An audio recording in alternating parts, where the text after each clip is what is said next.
It started a week ago, at a restaurant downtown. It wasn't a big one, but it wasn't small either, and it had this aura of peace.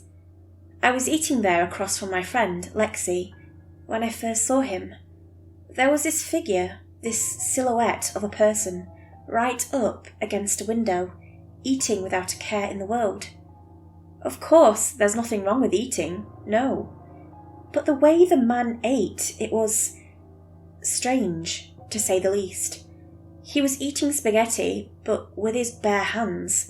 But weirder, I saw the man reach for the pepper, unscrew the cap of the container, and dump the entire thing into the meal. Then he proceeded to do that with the salt. "What the heck?" I murmured. Do you not like my idea?" Lexi replied, a bit confused. I realised I'd forgotten what she was talking about. "No, look," I pointed. "That guy's eating weird." Lexi turned and then tilted her head, confused. "What guy?" "That." I looked back. There was nobody, not even a plate of peppered spaghetti. "What?" "Hey, you're the one who pointed." Never mind, I decided. At the time, I chalked it up to my imagination and a sleep-deprived brain.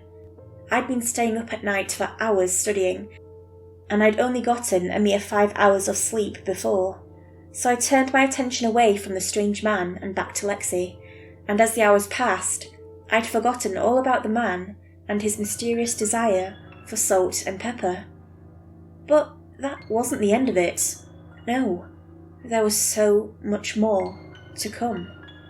Lexi was my neighbour. She lived in the apartment next door with her roommates. I lived with my 2 roommates, Quint and Kaya.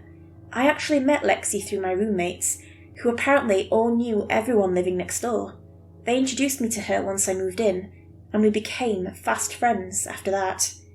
I was looking out the window, down upon the streets of the city, wondering what tomorrow or the days beyond would take me.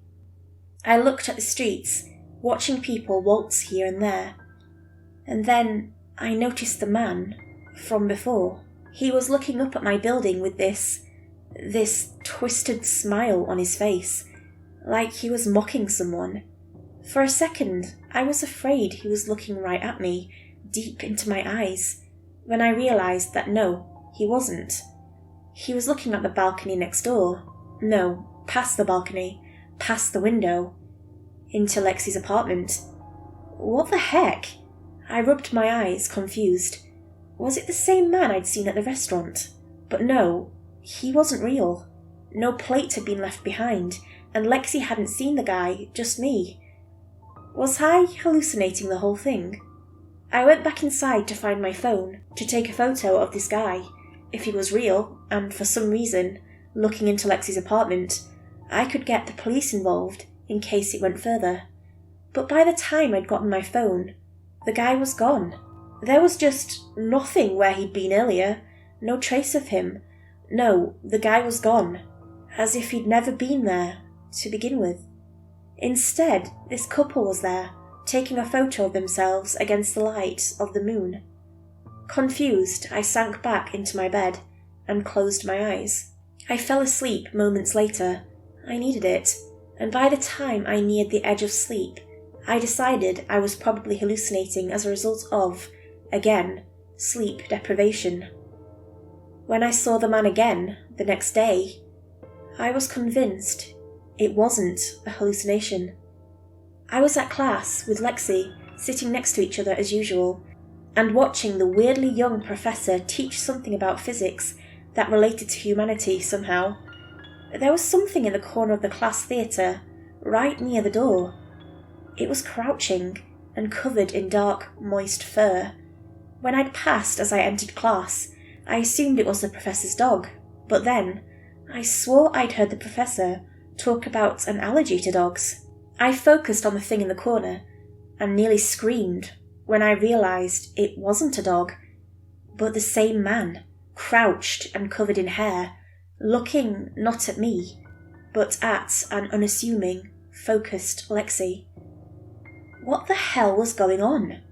Nobody else seemed to acknowledge the thing. The man in the corner, hell, nobody except me seemed to see the thing in the corner. It was there, so plain and obviously there, yet only I saw it.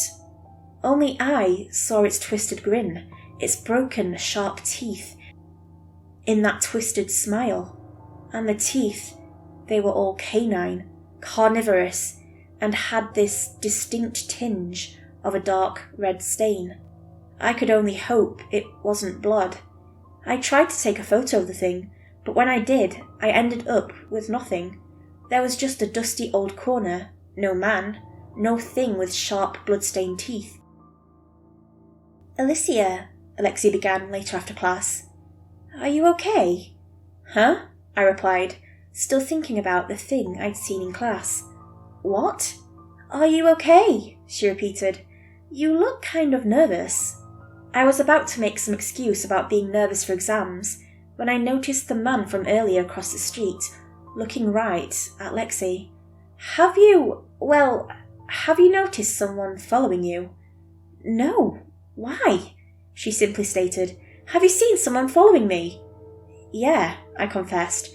"Remember that guy at the restaurant, the guy I said was eating weird, but when you looked, there wasn't anyone there?"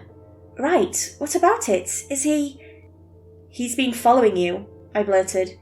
"But it's like you don't even see him. And nobody else can too. Just me.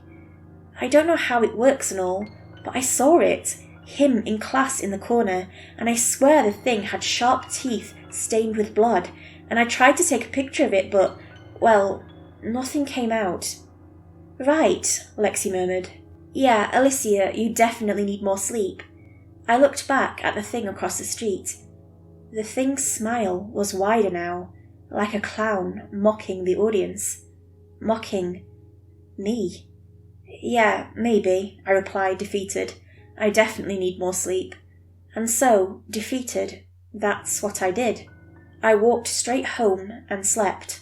I slept for hours and hours, and when I did wake up, I felt much better than I'd been the entire week. But still, I was sure Lexi was being followed, and no matter how much sleep I was getting, I'd still be able to see it. But still, deep down, I hoped my mind was wrong, and that this was all one big side effect of not getting enough sleep. Unfortunately, I was wrong. A few days later, I was at the local theatre watching a movie. It was just me, Lexi, and a few of our roommates. There weren't many people there. It was a sequel to a cult classic, and it hadn't really been marketed well. But before the movie started, I made an excuse to run to the restroom. In reality, I was scanning the audience as I walked away, looking to see if the man was there. When I didn't find a single trace of the thing, the man, I relaxed, returned to my seat and began to enjoy the movie. The movie seemed ironic, to me at least. A tale about a stalker hunting and killing people. But still, I hadn't seen the strange smiling man, so I kicked back and enjoyed the movie. Until around halfway, when I noticed something strange on screen. It was this fuzz, a glitch, but nobody seemed bothered by it. There was just a small mass of fuzzy light in the corner, and I watched as it slowly corrected itself, eventually revealing a man, crouched on the ground, staring from inside the movie, outside, right at my friend. I took out my phone to see if I could document it somehow, but it wouldn't turn on, instead reflecting my surroundings back at me, a black mirror. I yelped when I saw the smiling thing right behind me. I turned and saw nothing. Luckily, nobody noticed. The movie had coincidentally been playing a jump scare exactly as I screamed, so nobody heard. But still, the crouched thing was still in the movie, in the corner, smiling a twisted smile, mocking my ability to see it. And I couldn't do anything about it. Only I'd been seeing the thing, just me, alone. And now that it had appeared in the movie and the reflection of my phone, I was growing concerned I was going insane. And again, unfortunately, I was not insane.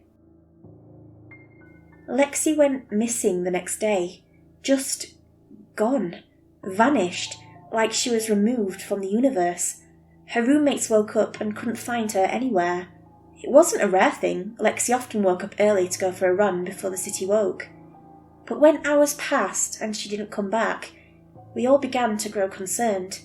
I confessed to my roommates, the ones who'd introduced me to Lexi, that I'd been seeing something strange follow her, making sure to ignore the whole movie theatre events, however. That part just wouldn't make sense. To my dismay, neither of my roommates had seen it either.